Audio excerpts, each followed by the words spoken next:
कई बार हम जानबूझकर किसी के बहकावे में आकर गलत काम कर देते हैं, जिसका पछतावा हमें बाद में होता है।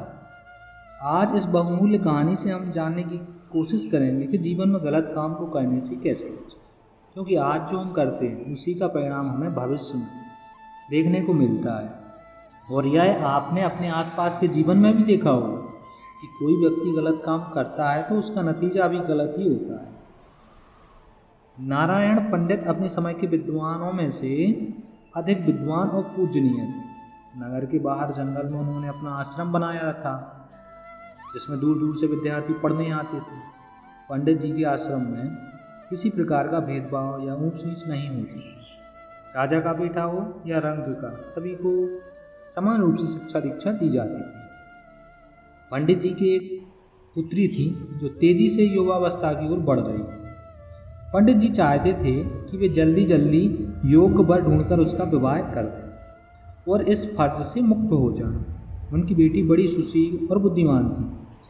पंडित जी ऐसा ही नेक और बुद्धिमान युवक उसके लिए ढूंढना चाहते थे। एक दिन नारायण पंडित के मन में विचार आया कि क्यों ना मैं अपने सभी शिष्यों की परीक्षा लूं। इन सब में जो भी सबसे अधिक बुद्धिमान होगा उसी से मैं अपनी बेटी की शादी कर दूंगा। दूसरे दिन पंडित जी ने सभी शिष्यों को बुलाकर कहा, देखो शिष्यों, मैं एक परेशानी में फंस गया हूँ। कैसी परेशानी गुरुजी? धर्मसेन नामक युवक ने पूछा। बात दरअसल ऐसी है कि मेरी बेटी विवाह के योग्य हो गई है और आज तक उसके विवाह के लिए मैंने कुछ भी बचा कर नहीं रखा। अब शीघ्र ही मुझे उसका विवाह करना है, जिसके लिए वस्त्र और आभूषण चाहिए। इसमें चिंता की क्या बात है गुरुजी? एक युवक ने कहा, मेरे पिता नगर के सेठ हैं। आपके एक आदेश पर हजारों स्वर्ण मुद्राएं लाकर आपके चरणों में डाल देंगे। नहीं नहीं गुरुजी, आप मुझे आदेश दें। मैं इस राज्य का युवराज हूँ। आपके इशारे पर मैं आपके कदमों में धन का ढेर लगा दूंगा। इसी प्रकार बहुत से युवकों ने अपने सामर्थ्य के अनुसार धन देने की प्रार्थना की, किंतु पंडित जी ने किसी का प्रस्ताव स्वीकार नहीं किया और बोले, नहीं नहीं, इस प्रकार मेरा सारा मान सम्मान धूल में मिल जाएगा। लोग कहेंगे कि नारायण पंडित ने भिक्षा लेकर बेटी के हाथ पीले किए हैं। फिर आप ही कोई रास्ता बताइए गुरुजी, इस समस्या का समाधान कैसे होगा? एक युवराज ने कहा, देखो शिष्य, हमें कोई ऐसा रास्ता तलाशना है कि सांप भी मर जाए और लाठी भी न टूटे। तुम सभी थोड़ा थोड़ा सामान जहाँ तहाँ से चोरी करके ले आओ, मगर इस बात का ध्यान रहे, इस चोरी का किसी को पता नहीं चलना चाहिए। अगर दाएं हाथ से चोरी करो तो बाएं हाथ को पता ना चले कि क्या चुराया गया। यह चोरी एकदम गुप्त होनी चाहिए। इस प्रकार तुम्हारे गुरु की लाज बच सकती है। आप चिंता ना करें गुरुजी।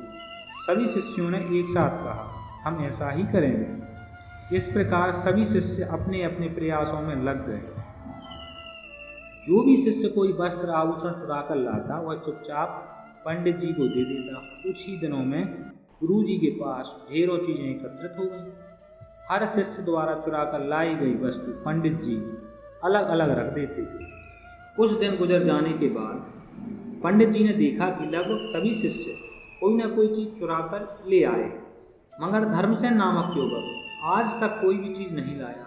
अतः एक दिन उन्होंने सभी विद्यार्थियों को एकत्रित किया और बोले, धर्मसेन, हमारे हर शिष्य ने अपनी सामर्थ्य के अनुसार चोरी करके हमें कुछ ना कुछ लाकर दिया है, मगर इतने दिन गुजर जाने के बाद भी तुम कोई वस्तु चुरा कर नहीं ला सके।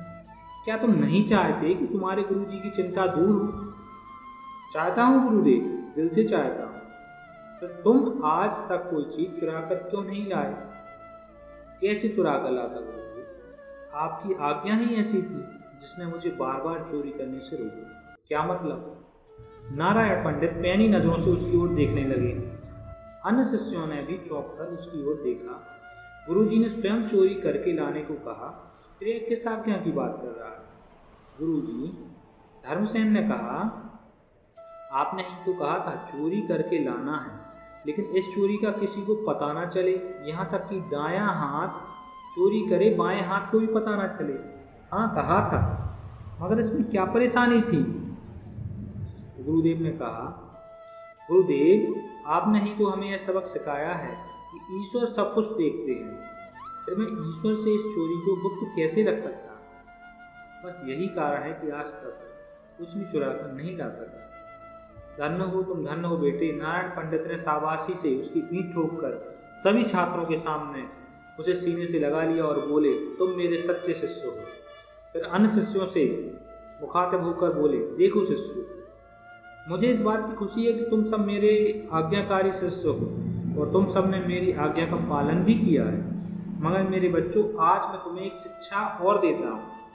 यदि माँ बाप, भाई बहन, यहाँ तक कि गुरु भी किसी गलत कार्य को करने के लिए कहे तो भी जीवन में कोई गलत कार्य नहीं करना। तुम लोगों की बुद्धि परीक्षा और अपनी पुत्री के लिए योग्य वर ढूंढने हेतु मैंने यह नाटक किया था।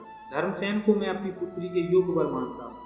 आशा है इस पाठ से तुम सभी ने एक नया सबक सीखा होगा। जाओ, अब जो जो वस्तुएं तुम जहां जहां से चोरी करके लाए हो, क्षमा मांगकर सभी वस्तुएं वापस कराओ। गुरुदेव, हम मानते हैं कि भाई धर्मसेन हम सबसे योग्य हैं। हम इसे गुरु जमाता के रूप में स्वीकार करते हैं। सभी शिष्यों ने एक स्वर में कहा और धर्मसेन को कंधों पर उठाकर खुशी से नाचने लगे। चाहे आप कितनी भी मुसीबत में हो, लेकिन आपको गलत रास्ता कभी नहीं चुनना है। किसी गलत कार्य को मत करो, चाहे आपके मित्र या परिजन ही क्यों ना कह दें। हमेशा कोशिश करो अच्छाई के पथ पर बढ़ते रहो।